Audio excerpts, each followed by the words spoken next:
Hey guys, welcome to the Pacing Racing Podcast, the Canadian Triathlon podcast made in mind for the age group triathletes.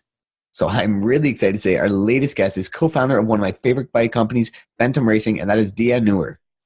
Now, if you've watched the 2019 IRONMAN World Championships in KONA this year, then you'll probably recall seeing Diaa interviewed during the race where the athletes are just starting out in the early kilometers of the Ventum Bike Course. And in this quick interview, you're able to catch a glimpse of the man behind the scenes who took part in creating the first ever design of the Ventum Bikes alongside co-founder Jimmy Seear. Now, in today's podcast episode, you'll hear from how him and Jimmy came together to take a risk and going with their guts by creating a new bike in what was a very niche and competitive market back in 2014. Since 2014, they've since created the Ventum 1, which is their flagship model, the Ventum Z, which is the most economical version, and their Ventum Signature, which is upwards of $32,000 US. And they also just released the latest UCI legal Ventum road bike called the NS1, which I'm super pumped to chat about because, as we all know, this could be a big game changer for things like Super League, ITU, and even athletes preparing for Tokyo 2020. Now, Diaa also walks us through some excellent bike tips when it comes to finding the right fit and style for you, aerodynamics and bike positioning, and what's ahead for Ventum as they look forward over the next few years. It's an excellent podcast today, guys, so sit back, relax, and enjoy the episode. Now, let's cue the music.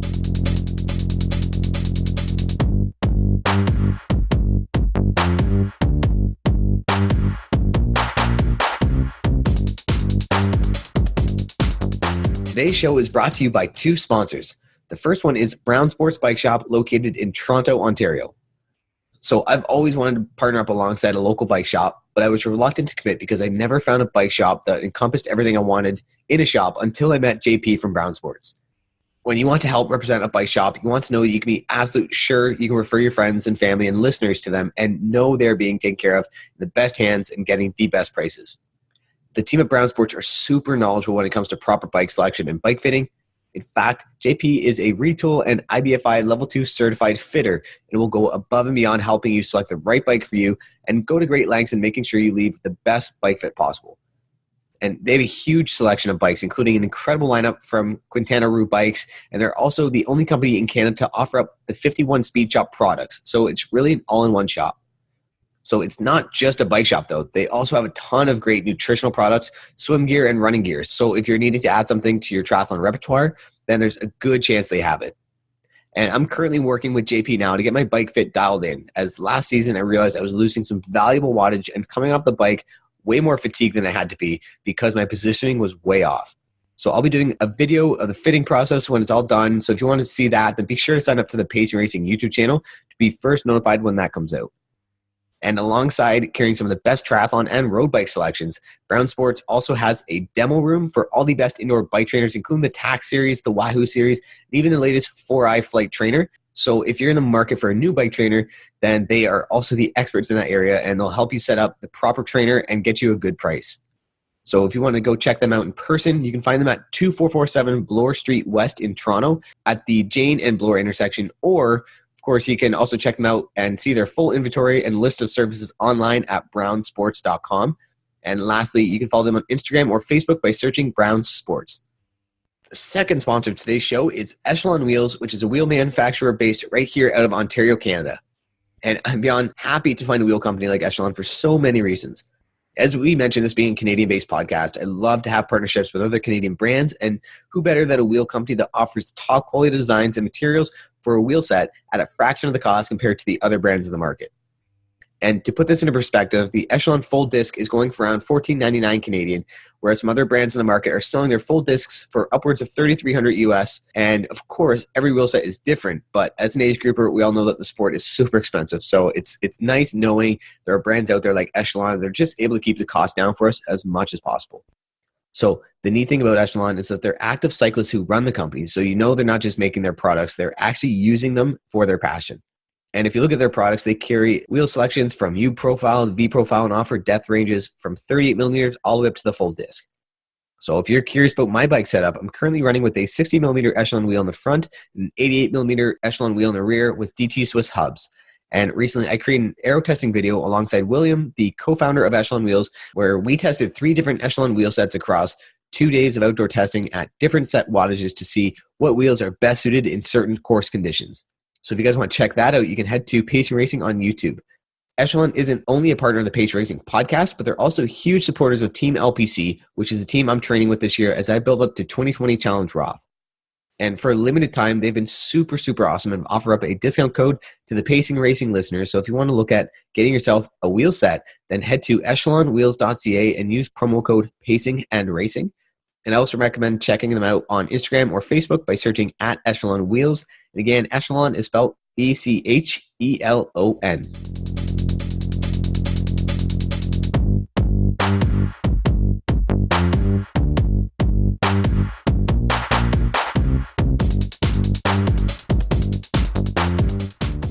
So, Diaa, welcome to the Pace Racing podcast, man. How are things going? Oh, Steven, thanks so much. Things are going great, Actually, before we even start, Steven, I'm not even going to make, not even an attempt at your last name, right? I mean, I have an unusual name, right? Diaa, I've heard Diaa. Sometimes people say, I think it's Diana. Is Diana here? But, yeah. How do I pronounce your last name? You know what? It's something I've struggled with my entire life. It's pretty funny. When I had to explain it over the phone too, and they're like, oh, how do you spell it? So then it's a forever ongoing last name. I'm like, oh, it's Langenheui. And yeah, it's ongoing. But no, it's pronounced Langenhausen. So it's Dutch, but it sounds pretty German. So I'm not sure which way it actually goes, but I love it. Well, I'm glad I didn't give it a shot. I would have butchered it, but yeah, that's awesome. I was very curious. Very curious. Oh, yeah. No, it's all good. It's a typical struggle. Us guys with those challenging names, eh? Yep. Yeah. Does it fit on a credit card? I don't even know. It's that long. Barely. Awesome. No, so obviously, thanks so much for coming on the show. Obviously, you're a pretty busy guy, so I appreciate you taking the time today. But no, not at all. This is great. No, awesome. I appreciate that. And before we dive into, talking about bikes, design, concepts, and all that kind of fun stuff, let's give the listeners a little bit of a brief background of what you did before becoming a co-founder of Ventum. And ultimately, I guess, what led you and Jimmy Seear coming together and creating a bike company? Wow. Okay. Yeah, absolutely. So I come from completely outside the industry, right? Which, as you'll probably hear later on, is a good thing. So I owned an IT and telecom firm before this. So I've kind of been an entrepreneur most of my adult life. And this company did a lot of work, telecom work for the State Department. And in June of 2014, we ended up exiting. And at that time, I thought I was going to go on a mini hiatus. I don't want to call it a retirement because I was way too young for that. But I was thinking about doing a little hiatus. And also at the time, my brother was a professional triathlete. My girlfriend was a professional triathlete. I was around triathlon all the time. So it was definitely a passion of mine and an interest of mine, but I certainly didn't think I was going to dive into anything. So fast forward maybe a month into this hiatus, and you'd think I'd be the happiest I could be, right? Because I was no longer a slave to BlackBerry, and I know I'm just dating myself, but that's how long that was. Yeah, I know, right? So, and emails, and so I just thought I'll have all this time in my hands, and I'll read a book and travel and do all these things that I've always said I wanted to do. Although my jobs do, I guess, take me to a lot of places, but nor here nor there. I realized after a month I was actually as sad and depressed as I've ever been in my entire life, and I am a pretty upbeat guy, and usually pretty energetic. So I clearly realized, I have to be doing something. That's where my happiness comes from. So, life is all about timing, right? And Jimmy Seear, who at the time was racing on the pro circuit, and we've had tons of mutual friends and whatnot, approached me with the original design of the Ventum 1. His dad, Peter Seear, who I honestly also consider my dad at this point, is a world record-setting engineer in mining and stress engineering, and it's incredible what he's done. So Jimmy and Peter, and I like to call them the good old boys crew, were designing this bike for about 5 years before I even came on as a pet project, right? Jimmy's sister went to the Olympics on the ITU side. They're very involved in triathlon, and they just wanted to create the fastest non-drop bicycle possible, right? And so they showed me all these designs and what sets us apart from everybody else. And they said, oh, you know what? We're probably going to make 10 or 15 of those and give them to our friends. And I was like, wait a minute, hold on a second. This is better than anything on the market. This is more unique. It addresses so many issues Why are we not really, making a go out of this and creating a much bigger, thing than originally intended? So that's, in 3 minutes or less, kind of how Ventum, which it wasn't even called Ventum at the time, right, came about. And that's how I got involved in the project. There you go. Excellent. That's a perfect way of summing it up in the 3 minutes you had there. So really cool. Summed up a lifetime almost. So that's crazy. So I dare I ask, I guess, where did the Ventum name come from? Like, how'd you guys decide on the name? I'm always curious to see what people come up with when they finalize on a name, because it's a pretty important emphasis on that bike, right? Absolutely. Absolutely. So the name, it comes from Latin, and it means wind. So as you know, or maybe you know, but everything we do was really revolving around performance. Even when we started, we said, like, if it's on the bike, it's on the bike for a reason. If it's not on the bike, it's not on the bike for a reason. And the Ventum one was born in the wind tunnel. So we took a very different approach than most companies. Because also at the time, if you remember, non-traditional bike frames were not really around, right? So it was mostly UCI legal frames, TT frames, that really just replaced the front end, right? And you can look at all the, I'm not going to name names, but you probably know what I'm talking about. Mm-hmm. So and I understand why, right? I mean, well, I just said I'm not going to say names, but let's just say it, like specialized shiv, right? Like a UCI legal shiv, those guys have so much R&D and CapEx involved with that bike as it comes out. You can't just start from scratch. But where we came from is, we had no infrastructure, right? So we could literally, instead of saying, what do we have that we can adopt to a to triathlon, to non-draft legal triathlon, we really just had a blank piece of paper and said, let's make the fastest possible bike. And obviously the UCI had zero to play, zero part in it. So that's what led us to the wind tunnel for an abnormally large amount of time. And that's also where the name comes from, right? Wind tunnel, aerodynamics, Latin, and that's it. That's where Ventum came from. And since then, I have to say, we did take a much more holistic approach to development. I would say today, not to diminish the name or anything, but the wind tunnel is certainly a very important part of the testing and development process. I think CFD and computer analysis has gotten so good that it can do a lot of the stuff that we were doing in the wind tunnel in a cheaper and almost more accurate way. But also, when I say a whole holistic approach, is the wind tunnel does not give you a lot of really important data, right? Real life data, such as the relationship between, say, like the trailing edge of the tire and your down tubes, right? Because you fix, when you're in the wind tunnel, both wheels are fixed, right? Mm-hmm. So they do not move. But in reality, you don't ride like this, right? You're constantly making micro adjustments. No one's riding perfectly straight. And so those are some things, for example, that will never show in the wind tunnel. So got to make sure you do the holistic approach versus just, taking the wind tunnel as just Bible.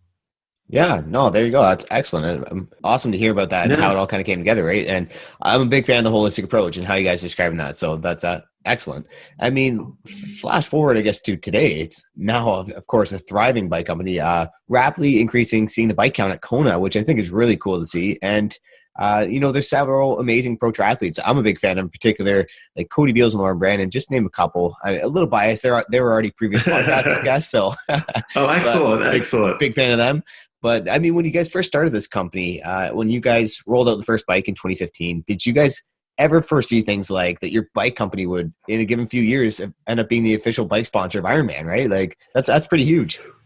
Right, that is huge. I don't know if we dreamed that big. I mean, being the first global partner of Ironman, right? They've had some regional partners in the past, like North America or so, but being the first global partner of Ironman certainly has been a welcome dream. I don't think we when you start a startup, and that's, I think, one of the things that a lot of people, and I'm just going to be very candid here, is a lot of people think that, these startups have this plan and they have this vision, and it's a 5-year ongoing process, and we're checking all these boxes.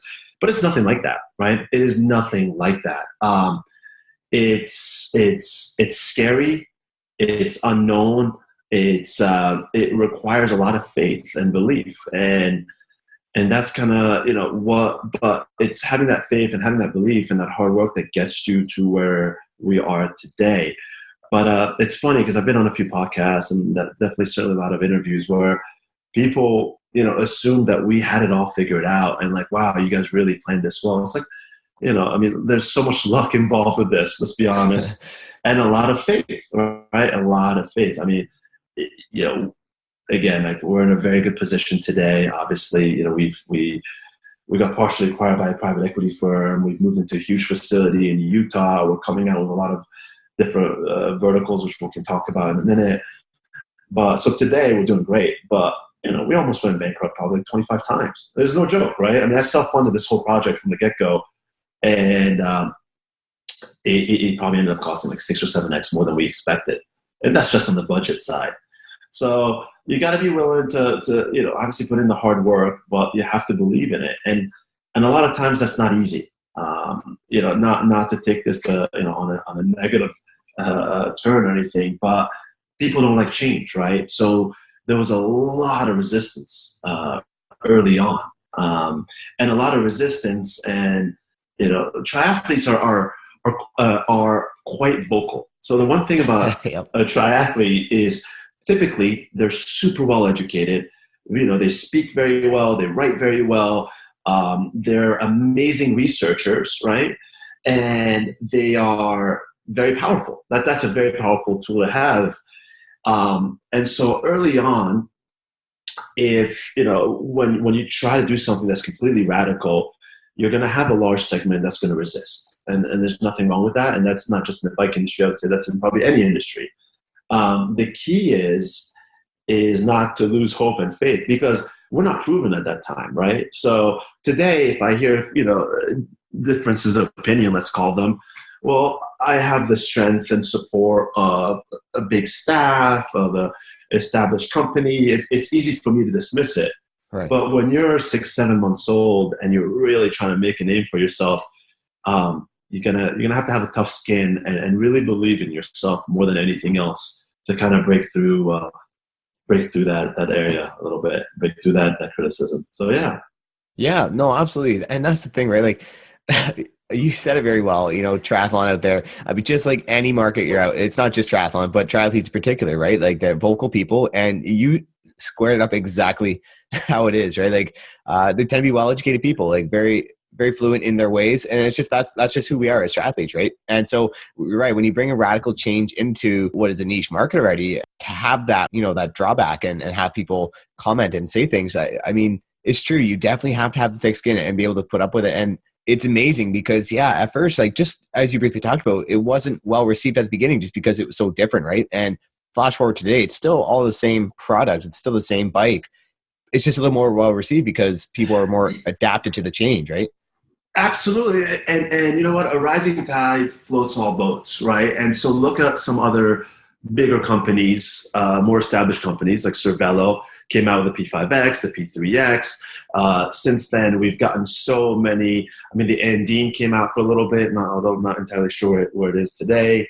There are so many different companies that are doing non-traditional bike frames. And so that does add A, validity to what we did, but B, it also helps with acceptance, right? And I think that's been one of the biggest changes too, one of the biggest positives to come out of this. For sure. No, 100%. And so when we look at all the tri bikes out there on the market per se, what are some of those key differences in Ventum that separate it from the pack, that in terms of like design and quality? I guess, what was that key difference that you guys rolled out that you wanted to show to everyone else that you guys had this that no one else had? Yeah, absolutely. I mean, one, again, is not adhering to the UCI, right? We didn't feel the need, that we're not governed by the UCI, and it's simply the angles and tube shapes that they require you to have are not the most aerodynamic. And so, being able to look at the bike and decide, obviously through a lot of testing, what tube shapes should look like, what tube shapes are needed versus not needed. That was a big thing. So aerodynamics of the shape, like the aerofoil of everything that we've done on the bike was a big thing. But even more importantly is our patented technology, which is the integrated hydration. So the Ventum 1 has a 1.4 liter hydration that sits right on the top tube. In fact, it finishes the shape of the bike, let's say. And going back to what we were saying, that here's something that you're not going to see in the wind tunnel, but which is what you'll be able to see what bottles and bottle cages do in the wind tunnel. And I can tell you right now, they slow you down, right? They create drag. But what you won't be able to see in the wind tunnel is what happens when you're accessing your hydration, right? What happens to your aerodynamics there. So having the integrated hydration with the straw coming onto the extensions, you're able to drink while you're still in your aero position. In 2011, there was a study that came out, and it said that during the bike portion of an Ironman, the average athlete takes 100 sips of water. They average between having a bottle on the down tube, between your arms, and behind the seat. And they said you take the 100 sips, and the average penalty of accessing that hydration is 1.5 seconds per sip. Wow. So that's almost 3 minutes. So that's what people don't realize is bottles and bottle cages create drag. They are slowing you down. But you accessing your hydration causes further drag. So we're the only bike company in the world that is faster with the bottle on or off than off. So essentially, we took a negative and turned it into a positive. If you could do an Ironman without taking a sip of water, I mean, congrats, that's incredible. But you would leave the bottle empty on the bike because it makes the bike more aerodynamic. So we took that negative, turned it into a positive, and in addition, we made accessing your hydration a neutral effect, right? So you're not getting penalized aerodynamically for accessing your hydration. So when you add those two things up, it makes a huge difference. So that's something that we're very proud of. For sure. I think that's a huge, when I talk to people about Ventum, that's one of the things they bring up the most, right? Like it's, people realize how crucial that is. Like I know for me, just switching bottles, going back and forth to a bottle cage, it's quite a hassle, right? So sometimes it almost telling yourself, okay, now I need to drink, so I better go grab my bottle. Where with the Ventum, it just seems so much easier, right? And you're not going to lose time because you're not going to affect your aerodynamic position. So I think that's a really cool concept that Ventum has captured. So that's huge. And I mean, even aside from those bike qualities that we just talked about, the physical qualities, there's also behind Ventum, as it's just an incredible team and they have incredible assistants, right? Like there's a few programs I was just checking out on the website to make shopping for a bike easier, which is a huge barrier in triathlon, right? It's just overall cost. So to kind of help with some financial programs, and actually I'll let you explain them. Can you explain your financial programs and the buyback program, things like that? Yeah, absolutely. So, you said actually pretty well. These bikes are expensive. And we realize that, right? Although we're priced, along with everybody else, you're still spending what you could spend on a car, on a bike, and you're not getting an AC and a radio. So, it's a big purchase.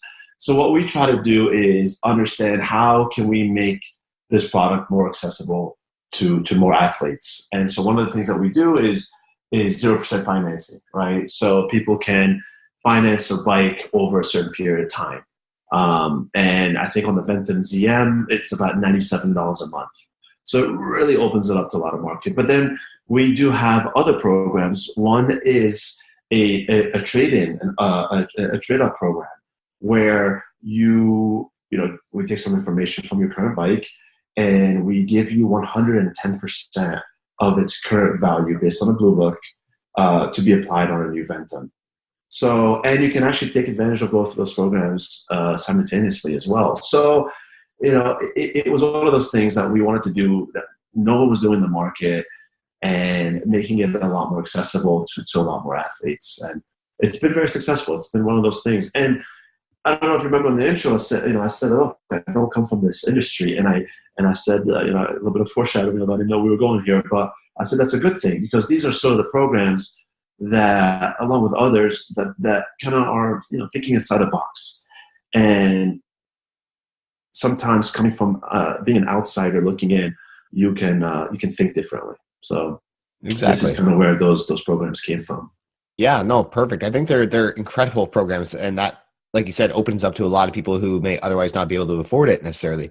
So these are they just available in the States or for like people with United States address, correct? Yeah, so for right now, it is United States, and just because of financial regulations, obviously, if it was up to me, Yeah. it'd be available all over the world. But we are working on a solution in Europe, actually, so that should hopefully come online in the next 6 months. Wow, perfect. So That's yeah. amazing. Yeah. So, I mean, I guess first off, let's talk about the bikes a little more in depth here. The tri bikes you guys have. You have the flagship Ventum 1, of course. There's the Ventum Z or Ventum. You guys say Ventum Z or Ventum Z? That's a good question. We say Z. We say Z, okay. but depending where you're from, Z works just the same. Yeah. There you go. So the Ventum Z, and then there's, of course, the Ventum Signature. So to someone who doesn't know anything about these ones, how would you describe the differences between these if someone wanted to go shopping for a Ventum? Absolutely. Let's start with the Z/ZM. That is our our entry point into our triathlon market, or our triathlon bikes. I mean, it has superior aerodynamics than 99.9% of the bikes out there, but it does start at $3,500 for a complete bike. The difference between that and the flagship, which is the Ventum 1, is just some integration, right? So it's there's an exposed brake in the front. It's maybe, I don't want to say not as clean, but there is a slight aero penalty from the lack of integration in the front end, right? But obviously the price point is quite different. The complete bike starts at $3,500 versus the Ventum 1, the flagship model, starts at $8,250. So for that's quite a bit of a hike. So there's a big price difference and not a big aero difference. So we're pretty happy with that. The signature edition, now that is a very, very bespoke program. And what that is just, it's the most customizable experience you can imagine. It is a Ventum 1 special edition frame. And that is literally where the similarities end with the Ventum 1. From there, you get to choose anything you want to do to your frame, from custom paint and matching helmets to components that are barely available, lightweight wheels that are, I think, MSRP about $10,000. Everything, even the cables that we use are lighter than your standard brake cables and shifting cables or Di2 cables. All the bolts are switched out to a really high-end titanium. So it's actually we do a custom seat post with custom saddles that are customized to you. We then fly you first class to a wind tunnel. You stay at a 5-star resort and you spend a day in the wind tunnel. So we not only give you the best possible bike out there, we also we want to make sure you're in the best possible position. From there, you also get to meet some of our pros. You go on a ride with them. So yeah, there's, it's funny because it is quite an expensive experience. It's $32,000 plus, which is a shocking price. However, if you maybe slice it all out, it's good bang for your buck, if you know what I mean. It really that's is. what I was thinking. So, I was just thinking that. Yeah. It's like, that's a lot. Yeah. That's a lot. If for $32,000, you're getting a ton. And I'm surprised there's probably not a lot of profit margin in that one. You're talking about, just wheels, 10,000 alone, right? Like it's a pretty cool deal. Yeah. To be candid, it's not a moneymaker for us, and it is not meant to be. That's more out of love than anything else, right? I mean, it's kind of fun to play around with stuff like that, right? I mean, it's probably the more fun parts of our jobs, where we get to create these crazy machines and take somebody through and see it from start to finish like that. It's very rewarding. But yes, if we were doing it for the money, this program probably would exist. Awesome. Now, did you guys get to see any riders in KONA over the last few years ride with a signature, or are any pros riding a signature? I think you've done this podcast long enough to know what pros make. So no, no, I haven't seen. I'd love for a pro to request one, but no. We have a handful of them. not obviously I can't really divulge names, but Yeah. it's definitely more like higher execs, Yeah. heads of states. There's some famous actors. So it's definitely those are kind of the clientele when it comes to the signature edition. I have seen in KONA though, yes. Nice. But yeah, I would love for the pros to be able to get on one. Let's see, maybe we should see if we can make that happen. There we go. We'll work on it. Yeah. Excellent. So no, that's amazing, man. And so of course, up until now, we've pretty much just touched on all the tri-specific non-draft legal triathlon bikes. So one of the coolest new additions to the Ventum fleet, which I'm super excited to talk about, is the UCI legal NS1 road bike. So what was it like moving into the UCI legal designs? Because I can imagine there were a lot more restrictions to this when it came to designing it, right? Absolutely. It's interesting because obviously we talked about the UCI and it's a bit limiting. While you can just look at the Ventum one, you don't even have to ride it. You can just look and say, "Wow, that's very different." They've thought outside the box. Now, doing the same thing and keeping it UCI legal was a challenge. It was a very, very, very big challenge because they've really made our sandbox so much smaller.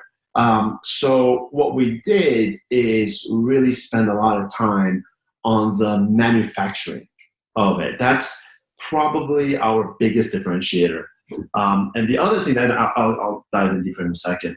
And the second part of this is we kind of want to break the notion that you can have a lightweight or aerodynamic bike, road bike, right? You can have one that has very traditional tube shapes. It's going to be lightweight. That's your climbing bike. Oh, you want to, TT off the front, or you need an aerodynamic bike. And, you can probably tell I'm not afraid to speak my mind. And I'm sure, I will get some emails from other manufacturers tell me to be quiet. But I get why we do that. Because, why sell you one bike when I can sell you two, right? And, right. The whole N+1 notion. So, but that's not real. In other words, we can make a very aerodynamic, lightweight bike, and it could be one ultimate bike, and that's what we did, right? So obviously, you can tell it's a very clean-looking bike. It's very forward-thinking, so you can go up to 30mm tires on there. But let's talk about the manufacturing. That frame costs us twice as much per frame to manufacture than 99% of traditional frames. Wow. Because, and without getting into too many details, but instead of having one mold per size, and molds are quite expensive, we actually have two molds that per size. So we're doubling the size of mold. And one of the molds, what it does, it uses a technology called EPS. It literally one mold is solely used to make exactly the shape of the bike in a foam. Right? And so then you take that piece of foam, and that's where all the carbon layup happens on it. And then you put all that in an outer mold. That's the second mold. And I'm skipping some steps. Like we use silicone bags. We're using some things that will differentiate from other companies. But when you put in the EPS foam that's wrapped with carbon into the outer mold, you then heat it up. When you heat it up, that inner EPS foam swells up, and it puts an immense amount of pressure against the outer mold. So what that does is it really compacts the carbon. So what does that mean? We can use less carbon. The carbon it sticks to each other way better. So it's going to be stiffer, stronger. Also, the frame is so smooth on the inside, it looks exactly like it does on the outside. So cable management becomes really easy. On top of that, and just to give you kind of the difference is traditional bike makers will use what they call bladder bags. So they look like plastic bags, and they wrap the carbon around that, and then they put that in the outer mold, and they heat that up. So they put air through the plastic bag.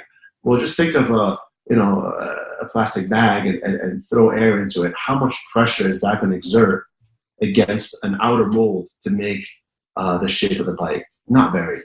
So that's why you get delamination, which is kind of this carbon that doesn't bond together very well. If you cut those frames open, you'll see a lot of shards and just carbon that hasn't really bonded, which again, aesthetically, you won't be able to tell the difference, but on the ride, you will feel a little more sluggish. it will also probably fail on you. It's going to have a shorter lifespan. So, the double molds and the technology that we're using, again, it costs a lot more, but it's worth it. The other thing that we do is we're one of the only companies in the world that uses graphene. And, again, you guys can probably Google graphene. I'm not a scientist, and you'll get a much better explanation. But what graphene does, it's essentially the simplest. I mean, do you know where graphene comes from? It was discovered. Have you heard of graphene at all? No, yeah, I've heard of graphene, but no, I'm not sure where it comes from. So this is news for me. Okay, no, this is good. So graphene was actually discovered at the University of Manchester, I believe, and it was actually discovered by an engineer who was using tape and pencils, and was using tape to take like the graphene, the graphite to its simplest form. So graphene is a material that is actually way stronger than carbon, way lighter than carbon, and can be mixed in with the resin. So carbon is mixed with resin, gets heated up. That's how you get your hard carbon chips, right? What this does is it allows us to use we use a layer of graphene that's actually put into our resin. It allows us to use less carbon. And so we were able to save on weight. So that being said, and it's stronger, and that's also why we're stiffer.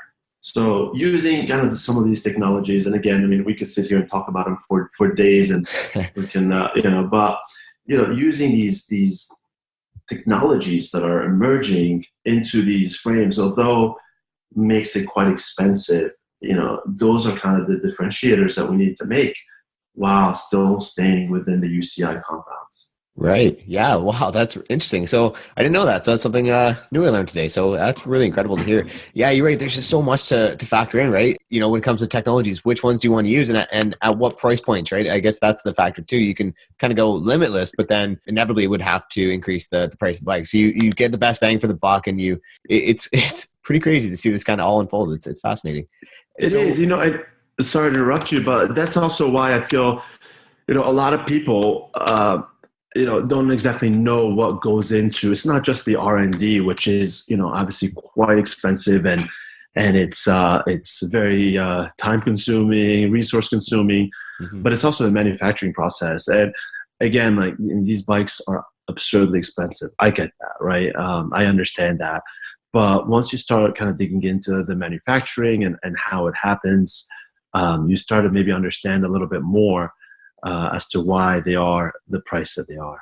For sure. And one thing that comes to my mind when we talk about things like this is athletes traveling with their bikes overseas, right? Especially with a plane, right? I interviewed a ton of ITU athletes, and it seems like everyone that gets on a plane for a race weekend, and they can attest that it's basically an art for yourself to travel with the bike, right? But one of the things I found impressive with Ventum is that it's basically designed with the understanding that athletes will have to travel with these bikes all over the world, and they do get tossed around quite a bit at the airports, right? Absolutely. I mean, look, you raised a really good point, and I'll go back to the Ventum one because that's a great example. Again, I feel like I'm getting a lot of hate mail for this, but triathletes are not the best mechanics. We know this about ourselves. Let's not kid ourselves. I would say the road guys are a bit more how-to savvy. Yeah. And so one of the things that we wanted to do is we wanted to make sure that assembling and disassembling the bike was as easy as it could be. But the other thing that we wanted to do, and again, this comes from being on the tri side for so long, being involved in, and seeing so many different products, is there is nothing on the Ventum One there's nothing critical on the Ventum One that you couldn't pick up at a bike store or a Home Depot. Now, it's not going to be probably the same material, but why did we do this? Because people travel with their bikes and things get banged up. And again, I'm not going to name names, but we've had bikes before Ventum where TSA would break a brake or would break something, and you can't get it. And I can remember a specific example. Like there was a certain spring and a brake that was made by a manufacturer, and we were in France, and you just couldn't get it. So guess what? You can't race. You're done. Your race is done.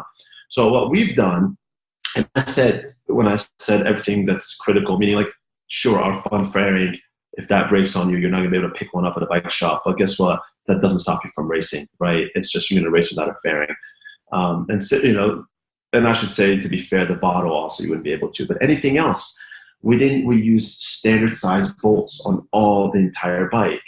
And I think we were one of the first in the industry to do that, because what was happening is manufacturers were using these proprietary bolt heads so that you would have their tool and you need to order their bolts. But if you lost your tool on the way or the bolt gets stripped, then there's nothing you can do, right? We use a standard 101A steerer. So, they break your bars. Great. Go put some profile design bars, put some 3T bars, go borrow any bars, and you'll be able to race. We use standard direct mount brakes. So, the brake breaks, great. Put Shimano, put anything you want. Like there's nothing that you wouldn't be able to pick up at a bike shop and allow you to race. And same thing with the bolts. You could go to any hardware store.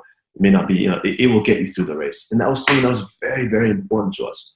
So I can't tell you, and we see it now, by the way, we see it all the time, and this is a message for anyone out there. If we're at a race, if Ventum's at a race and your bike gets broken, lost, damaged, you will always be able to take one of our demo bikes and race, because we know how much effort, time, and money goes into it. But every race, we get half a dozen people that come by and say, hey, this damage happened in travel, and 9 times out of 10, they can't fix it because it's very proprietary. And so we didn't want to do that.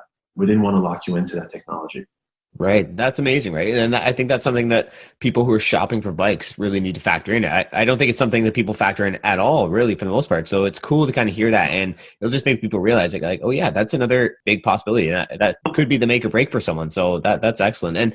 And as you just talked about there being at races, now let's talk about Ventum and their partnerships a little bit with Ironman, because I can imagine you guys will be having quite a big presence down at a lot of these Ironman races, just with expos and doing bike showcasing demos and all that stuff, right?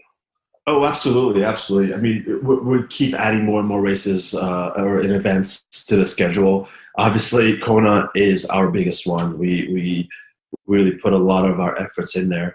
Our next event is Ironman Arizona, right? In a week and a half, something like that. So we're definitely at all the major Ironmans, but what we're trying to do now is really go to as many half Ironmans as we can.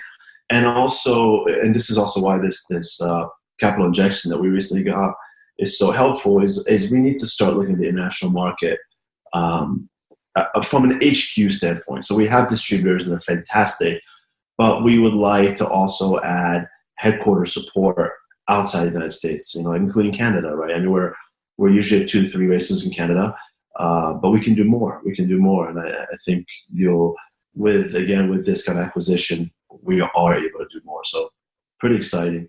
And then also, besides Ironman events, because of the road bike, you're gonna start seeing us a lot at road events, right? So a lot of fondos. We're actually building some relationships with certain individuals on the road side, which I don't think a little cagey, but it's not quite finalized yet. But so I think we're about to triple in terms of going to events. We'll Awesome. probably be 3 to 4 times more events next year. And as we grow into other models and other market segments, we'll also be addressing those corresponding events as well. Amazing. So that's cool to hear, right? And, just as you kind of touched on that, coming up next year, Tokyo 2020. And of course, we're just getting to another Super League triathlon racing season, right? So could we see some Ventum athletes showcasing some Ventums at these events possibly? Oh, absolutely. Absolutely. I would be surprised if we don't have several bikes in the Olympics in Tokyo. So yeah, definitely. And Super League for sure as well. But yeah. Perfect. No, that's cool, man. That's exciting stuff. And again, if athletes are down at these races where you guys are they allowed to test out a Ventum if they have any questions there, or will there be experts there to sort of assist them?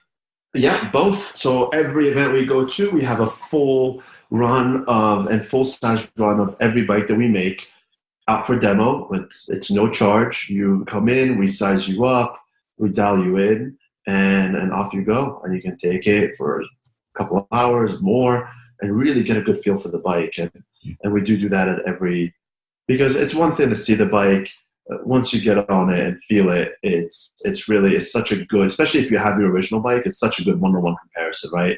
So you're riding your original bike, you come to the demo, and then you ride a Ventum, and then you go right back to your original bike, and you can see the difference. You can definitely feel it.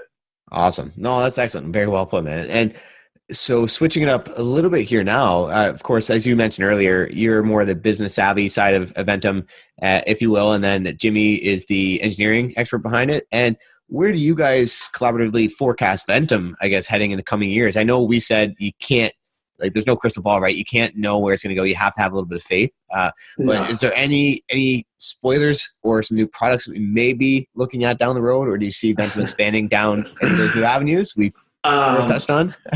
Yeah. So yes, the answer is yes, and why not? Let's just let's spill some secrets while we're at it. Why not? And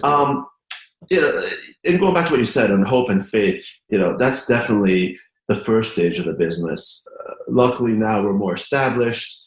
We're well funded, so we can definitely become more strategic than we've been in the past. So our engineering team now is huge, right? I mean, we use in-house talent. We also use a lot of design and engineering firms that are outsourced, and so we're really able to get a lot of very smart people helping us these days. That being said, we're not experts in every market segment, so we're able to hire very market segment. And when I mean market segment, I mean, road is a market segment. Let's say gravel, right? Gravel is one of the fastest growing market segments right now. So there could potentially be a Ventum gravel bike coming out next year. I mean, that's definitely possible. There we go. No, there is. I mean, look, we've talked about it a little bit, but we're working very hard on a gravel bike, and again, it's got to fit the Ventum methodology. So it can't be just your traditional gravel bike just to have a gravel bike. So it's going to have some very unique features. You can expect it to have very similar manufacturing techniques as the road bike. I'm being told over and over again that that's overkill. And that makes me happy because that means I'm doing something right, because we like to go above and beyond. We will, well, I'll just tell you, we're working on a lot of off-road stuff. That's really our next market segment. So the gravel's coming out. We're hoping for Q2 next year. And we are working with a mountain biking god, I'll leave it at that, right now on 2 mountain bikes. Wow. So, one with a shorter travel, one with a longer travel. That's a bit further down the line. Now, I'm happy to say that because we don't currently have a gravel bike. We don't currently have a mountain bike. Right. So I can say that publicly. Now, in terms of existing models, that I can't speak to, unfortunately. Yeah, no, absolutely. Oh, that's amazing. Like, that's really incredible to hear. So it's funny when you kind of talk about this stuff, I think about right now as of today, we see athletes like the Canadian athlete, Nathan Killam, where he's got his road bike Ventum, and it's just funny because he takes it to the extreme. Like, he'll take that on downhill trails, and he's insane. He's crazy. He is crazy. Like, he sends me these videos that put my heart in my throat. I mean, he took his NS1, like a road racing machine, put 650s on there, and I forgot he got put like 32 knobbies or something like that. And he's sending me these videos of him like flying down a mountain, and it scares the crap out of me, but I love it. I mean, he's so talented. I mean, he sent me a picture of, he must have been maybe at least 1.5 feet up in the air, all no wheel touching the ground. and then recently, actually, I think this was on his Instagram. It must have been on Instagram. He had like a GoPro or something, and he was on his NS1 on a pretty technical mountain biking trail. And 2 mountain bikers, came from. He was going uphill. 2 mountain bikers were descending, and they kind of like turned the corner, saw each other, and the mountain biker like jumped. He goes, "Oh my God, I'm so sorry!" And he says something like, "Oh, I haven't seen like a gravel bike out here." And you just hear it, and he goes, "It's a road bike." And then you hear the mountain biker go, "What?" So he does some crazy things, and I love it. I think it's great. Awesome. No, that's awesome to hear. So I'm sure he'll be happy to see some, or maybe he will keep the road bike on the gravel trails. Who knows? But Right. I'm sure he'll be one to be happy to see a gravel bike come down the chute. So that's incredible. Absolutely. And at the very least, it's a good testament of our manufacturing quality, right? I mean, he's taking 1.5 foot jumps and going on mountain biking trip. I mean, on a bike that's not necessarily designed for it. So this is like the best kind of testing we could ever ask for. So, yeah. Awesome. No, that's perfect. So as we begin to wrap up this podcast, one of the things I wanted to ask was to briefly talk about if you have any tips when it comes to athletes looking to buy a Ventum, like the Tri bike specifically, if they're uncertain which way they'd want to go as of the Ventum 1 or the Ventum Z road bike, or the road bike, how could you help them just sort of make that decision? What would be right for them depending on what type of athlete they are? Like how do they, if they're on the fence, where should they kind of lead to? I mean, here's what I'll say. Obviously, people have different budgets, right? And people have different goals in life. I mean, there's some people that will want to do their first sprint, and money is no issue, and they'll want the best of the best. Others will have a budget and will want to be more careful. I will say that if you're getting into the sport and you do not want to spend crazy money, the Z line is fantastic because it gives you the integrated hydration. It gives you the aerodynamic benefits at a better price point, right? You've been in the sport for a while and you're starting maybe to plateau a little bit just because of the nature of where you are. You've been doing it for years and you're looking for really every single edge. Then I say, go for the Ventum 1. Go for the most aerodynamic possible option. Go for the raciest wheels. I mean, those things make a difference. They make a real difference. But, in fact, I was actually having this conversation yesterday with somebody who's just getting into the sport. There is so much you can do early on to get better, right? Lose 10, if you're overweight, lose 10 pounds. If you feel like you haven't really progressed on the bike, add some speed work if you haven't done that. Like there's free speed, right? There's some things you can do at no cost that will give you huge gains. But once you're past that, that's when I would say start looking into the higher end equipment. Perfect. That's an excellent way of putting that. So happy to hear that. And I'm sure a lot of listeners, that'll kind of make that difference for them. So perfect. And you know what? That's a wrap, man. I keep going all day here, but I'm sure you got a pretty busy rest of the day planned, right? No. Thanks so much for having me on, Stephen. This has been fantastic. And let's do it again when the gravel bike comes out. What do you say? There you go. I'm in for that. That sounds excellent, man. And so I guess before we wrap that up there, if they want to find more information about these bikes, where can they find them? Where can they order them? What's the website and social media? Absolutely. VentumRacing.com and Ventum Racing on Instagram. You can order right there. We can, obviously, for most of your listeners, Canadians. You know what? It's a Canadian podcast, but we're about I think last time I checked, it was like 38% Canadian. Most of it's North American, or most of it's from the States or Europe. So okay, great. Well, you can order.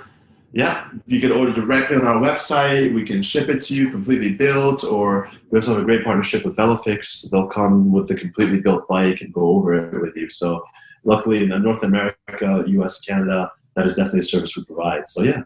Perfect. And I will just say that I was just speaking with someone the other day, a couple days ago actually, and they're Canadian, and they were talking with a representative from Ventum talking about different bikes and how it'll work out for them to use those programs, that sort of thing. And they were super accommodating. They said, unfortunately, you're not able to use those programs because they're in Canada, but they were super accommodating in other ways. So I think if you just want to call Ventum, they're going to go above and beyond regardless to help you out. So I just want to point that out to all the listeners here because it struck a chord with me. It was very cool to kind of see that happen. So excellent, man. And anyway, thanks so much for coming on, Dan. We appreciate that and all the best. We'll talk when that gravel bike comes out. Till next time. Thanks again. Cheers, man. Well, guys, there you have it. I'm a huge fan of Diaa and Jimmy as their story is truly, truly inspiring, and I'm an absolute big fan of Ventum design concepts. Now, Diaa is truly one in a million, and it's great he took the time today to come on and talk to us about all that. And you know what, guys, that's a wrap. And so if you want to hear more podcasts like these, then be sure to hit that subscribe button, and you can follow me on Instagram at pacing.and.racing, and you can check us out on YouTube by searching Pacing and Racing. And lastly, if you did like this episode, please just take 2 minutes to leave a kind review on the podcast channel, as this helps us get heard by more listeners through the podcast platform algorithms. Anyways, thanks so much. We'll talk to you next time.